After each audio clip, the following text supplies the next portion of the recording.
Elton, thank you so much for inviting me, Sean and Chris to your lovely home. We're in your library, which is beautiful. We've been looking at all your books. Thank you very much. Is this one of your favourite rooms in your house, or? Yeah, because I like to read. I like to relax. Upstairs is the vinyl. You haven't seen the vinyl room upstairs. No. They should take you up there and have a look at that. My vinyl is upstairs, so I spend more time upstairs than downstairs. I'm glad to hear, because I think the things that you've collected, even the small amount of things that we've seen just in here, are just unbelievable mementos. You must walk around your house sometimes, and there must be so many memories attached to them. I walk around this house sometimes and can't believe I live here, and the gardens and everything like that. I've been here 50 years this year in this house, and yes, I still pinch myself every time I get up, walk down the stairs. I think I'm so lucky to be here. Yeah. That's so interesting, because in your career you could have easily ended up in LA or somewhere like that. Well, we do have a house in LA just for convenience sake. This is the hub. This is where the boys spend most of their time when they're not at school. It's a wonderful place for them to grow up with the garden and everything, and they're sporty mad, so they can go outside and do whatever they want. It's a beautiful home, and like I said, we've spotted a couple of Brit Awards over there. Yeah. We've not seen any big top 40 ones yet, which is our chart show. But they're in the kitchen. There you go. Lovely.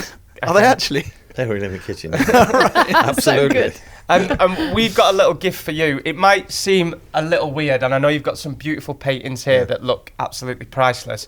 But the reason why we've got a gift here is that's a picture. Can I explain? Yeah. Okay. That is a picture of me. Yeah, I can see that. It's a lovely oil painting of Jordan North there. It's because in my spare room in my house, Elton, I am a huge fan. I actually have a picture of you above my bed, so I sleep under you. My God. Most nights. Wow, look at that. Yeah. Wow, there you go. What era is that from, Jordan? What's the picture? That is, I think, in the late 70s, Wow. if you can see that picture. So is the question you're asking, will Sir Elton put this above his bed? Or one of his guest rooms, maybe. Maybe. That's a polite no, I think. That's a no. That's a no. Not in this house, but if we've got another house, which you probably go better in, yeah. Okay, well Thank you. that's Yeah, very there you sweet go. of you. Let's talk about the album Who Believes in Angels. Wow, it's like bang. I feel like it's summer rolled into a road trip. It's exciting, it's rock and roll. Yeah. And you turned this album around so quickly. But when you went in with Brandi, did you sort of know what you were aiming for? No, there's four of us went in. Brandi, Bernie Taupin, my lyricist, and Andrew Watt, the producer, and myself. We had no idea what we were going to do, and we came out 3 weeks later with the album finished plus 4 extra songs. Wow. So it was an adventure. It was a little hard going at first because I was very tired. I was very nervous. I had a lot of doubt because I've never done an album like this before where there's 4 people involved. But after the initial self-doubt and, first couple of songs weren't great, we really started to nail it. And then from that point onwards, it was like an express train. It was so much fun. You challenged yourself to write it in 20 days. Yeah. Did that just put a sort of quite a large amount of pressure on yourself? And why did you do that?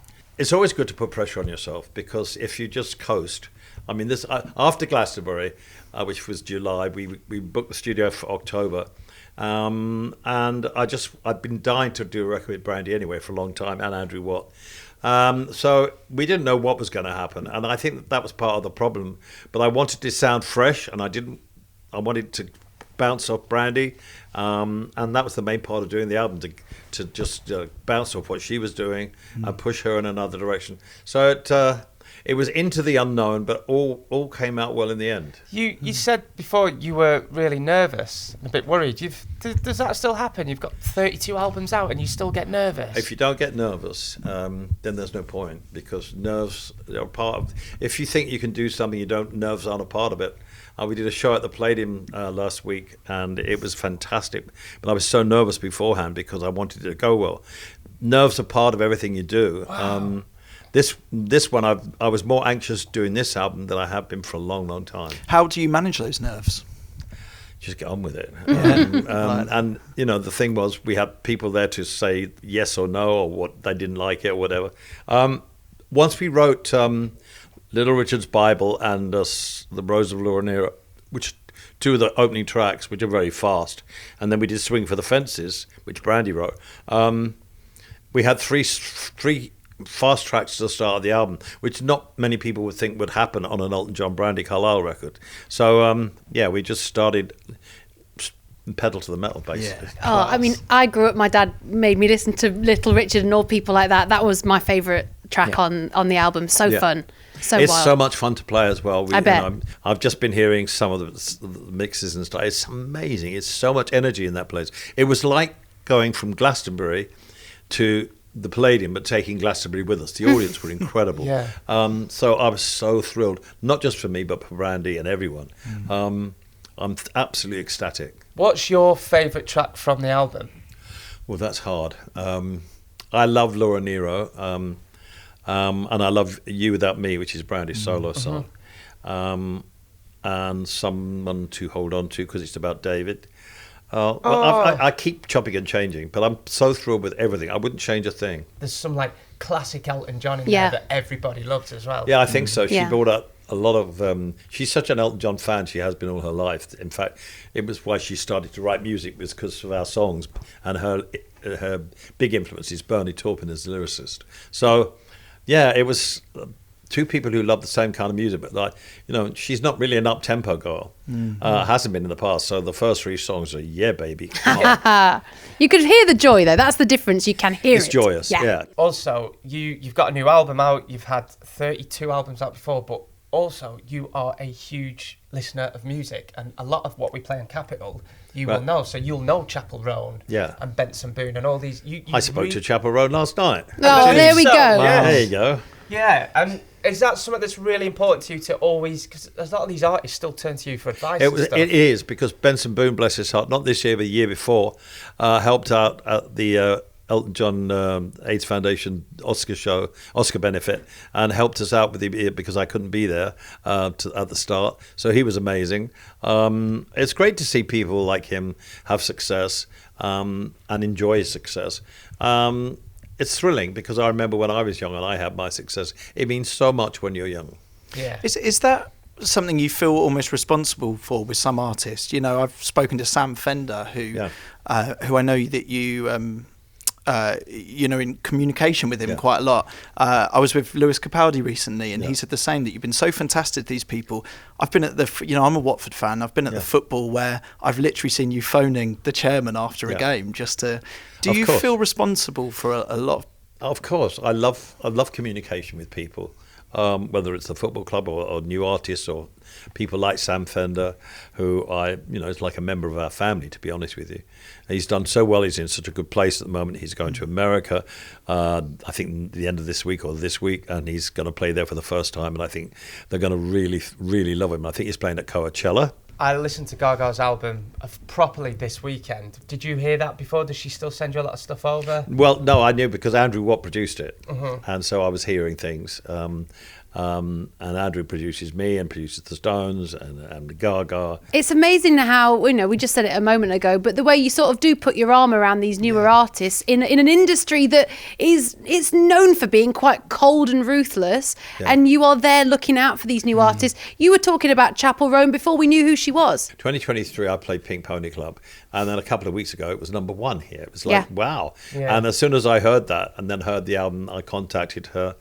And she performed at our Oscar event this year, and I sang with her. She was amazing. It's just great. It makes me feel so good that these young people are doing so well. And, Chappell's been around a long time. She was on Atlantic. They dropped her. So Sabrina Carpenter, this is her 6th record. Look at Lola Young. She's been around a while. I love Lola Young. Yeah, so, gradually they finally break. And it's good, because they learn when they finally break, they're ready for it, you know. And Olivia Dean is not far off doing that as well. Are there any other artists that you've discovered that you think, even at Capitol, we need to get on this now? I love Moonchild Sonelli, but I don't know if it's your playlist type, but I love her. She's South African. I spoke to her last week. There's a boy called Jacob Alom who's fantastic. They're not quite on your radar yet, but they will be. What, can you remember when you first ever was interviewed on Capitol? Capitol used to be on the Euston Road.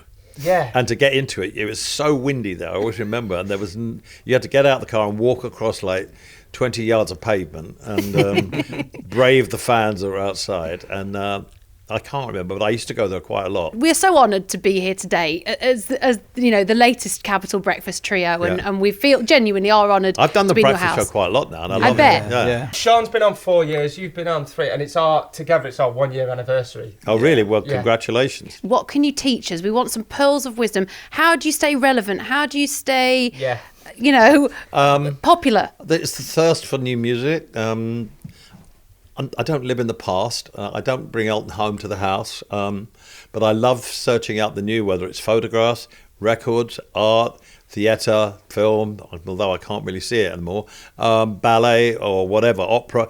There's something for everybody, but something new is so exciting. When I first heard Billie Eilish, she made a record at 15, I just could not believe what I was hearing. And you think, God, I wish I could have done that at 15. It's astonishing what young people are doing these days with music and various other things, acting, whatever. For example, the kid in adolescence is just amazing. Oh wow. So, that gives you think, come on. I was 78 last week, but I don't feel 78. I just feel like I did when I was 20, although I can't run 100 yards in 10 seconds anymore. Not that I ever could. But you're looking for the new and the exciting. And when people start to happen, like when Lola Young had the hit with Messi recently, you think, oh, I'm so happy for you. I'm really happy for you because, Bernie and I struggled a long time before we made it. We had 4 years of kind of disappointments, near hits and a lot of near misses. But when we happened, we were ready for it. And so, all those years of being disappointed gave you the backbone to be successful. It's okay to be disappointed. It's not. Yeah. It doesn't have to be perfect the first time. Sometimes we live in a world. If it's perfect, that's why I don't like, X Factor shows and everything like that. People aren't ready for the career, but they just got, they get on television, and then when it comes to actually performing live, making record, it's difficult. I'd rather people did the gigs and then did it that way, where they're playing to 20, 30 people. I met Ed Sheeran playing in living rooms, and James Blunt, people like that. They earned their corn, and now you're seeing records. I mean, I've just seen the Darkness record come in this week, number 2 today, and they did 24,000 already. And it's like, yeah, they've been around a long time. Good for them. Sir Elton, thank you so much for thank you for coming down. I'm going to get someone to take you into the kitchen. Oh, please! Really? To look at the the awards. The big top 40s. Can keep the picture. I'm going to keep the picture. Great. Thank you. Okay. Who Believes in Angels is available to stream right now. It's fantastic. To all the fellow Elton John fans, give it a listen over the weekend because I promise you're going to love it. Thank you so much, you guys. Thank you. Thank you.